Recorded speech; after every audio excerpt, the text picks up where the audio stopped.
Hey guys, welcome back to my channel and to another DIY because let's be honest, it's been a while. And in today's video, I'm going to show you how to make this cute lotus inspired DIY incense holder out of clay. It's perfect for sticks or cones, whichever you prefer, and it's a great room decor or gift. Let's start with the lotus flower first. Begin by rolling out a piece of air drying or oven baked clay. Here I'm using oven baked clay by Sculpey. While you roll out the clay, make sure that the clay is not too thin and not too thick, because it can get too thin in the process. Once the clay is rolled out evenly, take a round cookie cutter or something else that works and cut out 11 circles. These are going to be the petals of our lotus flower and the base. Here I'm using the cap of my glue stick because I had no idea where my round shaped cookie cutter was, but hey, this works pretty well too. Remove the excess clay and keep it for later. Now to create the petals, take one of the circles and elongate it a little bit by stretching the clay to the sides. Do that very carefully. You want to get a more oval shaped piece of clay. Next, pinch the clay at one of the ends to create this folded edge. If you want, you can also add some more details by carving in thin lines across the petal. Here I'm using the end of a paper clip because it works too. And now you want to repeat these steps with the other 9 pieces of clay, as the last piece is going to be the base. Next, place one petal after another all around the base while slightly overlapping the base and the petal next to it. For this design, I only wanted to make 2 layers with 5 petals each. You don't have to press anything firmly just yet, we just want to prepare everything and place everything to the right place. When you place the petals for the second layer, make sure that the petal is in between the 2 petals that are below it. I know there are different designs of a lotus flower and it might not be the most realistic looking lotus flower, but I still find it looks cute and lotus-like. Move around the petals until you're happy with the placement and then take another small piece of clay. Roll it into a ball and then carefully press it down into the middle of the flower. This is going to be not only the center of the lotus flower, but also the area where we will create the hole for the incense stick. Now carefully push the middle petals towards the center and carefully press down the area of the petals that overlap each other.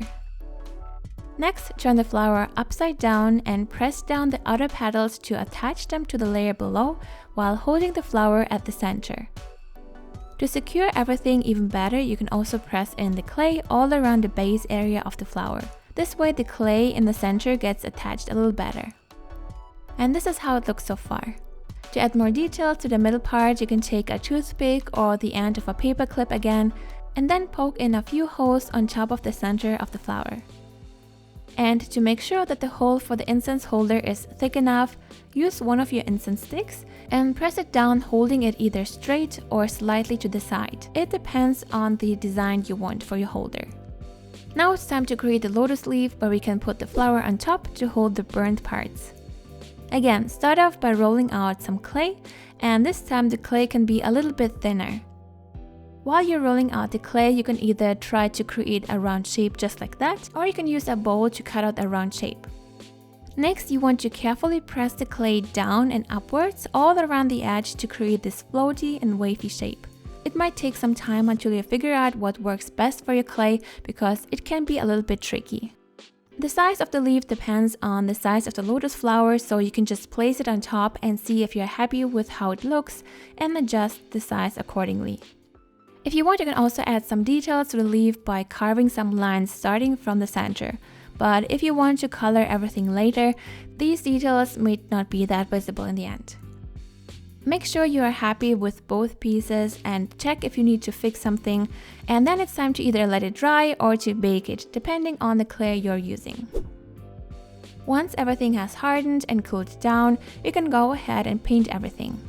For the leaf, I mixed some green and white acrylic paint and applied the first layer of paint. From here, I just used the darker green colored acrylic paint to create these darker lines on top. I would recommend painting the back side of the leaf as well because I forgot to do that and I didn't like the way it looked in the end. While the leaf is drying, we can move on to the lotus flower. Here I mixed red and white colored acrylic paint and applied the first layer all over the petals, leaving out the center as we will paint it yellow later. If you want, you can also add some more details. For example, you can use a darker shade of pink or even just red and then apply it to the edges of the petals. Or you can also apply some white paint to the middle area of each petal to create a more interesting design. However you like. You don't even have to paint the lotus flower pink. Next, I used some yellow acrylic paint and painted the center of the flower. And since the pink layer was still wet, I went ahead and mixed the yellow paint a little into the petals to create a very subtle gradient effect from yellow to pink. Now let everything completely dry and we are almost done. I would recommend glazing the clay when everything is dry, at least with Mod Podge, because the holder can feel a little sticky after the paint has dried. But here I went straight to the next step. Since I wanted to make it even cuter, I decided to add some 3D water drops on top. For this step, I'm using this 3D varnish that will be transparent once it has dried. And then I just applied some drops on top of the leaf in different sizes. You can also move the tip around and create water drops that connect to each other, just to make it look a little bit more realistic. If you have any other glue that dries 3D and is also transparent, you can use it too. I just wanted to use this varnish because I have it for years now and I never really used it. Once everything is dry, you can either glue the lotus flower or just place it on top. And you get a cute lotus flower incense holder with water drops on top. Now you can place your incense stick inside the prepared hole or the cone on top of the leaf and light it up. Let me know in the comments below what other DIYs you would like to see on this channel so I know and can make it happen. I hope you liked this video and found it helpful. Give this video a thumbs up if you did, and if you're new to this channel, make sure to subscribe for more arts and crafts related videos in the future. Thank you so much for watching guys, have a wonderful day and I will see you next week. Bye!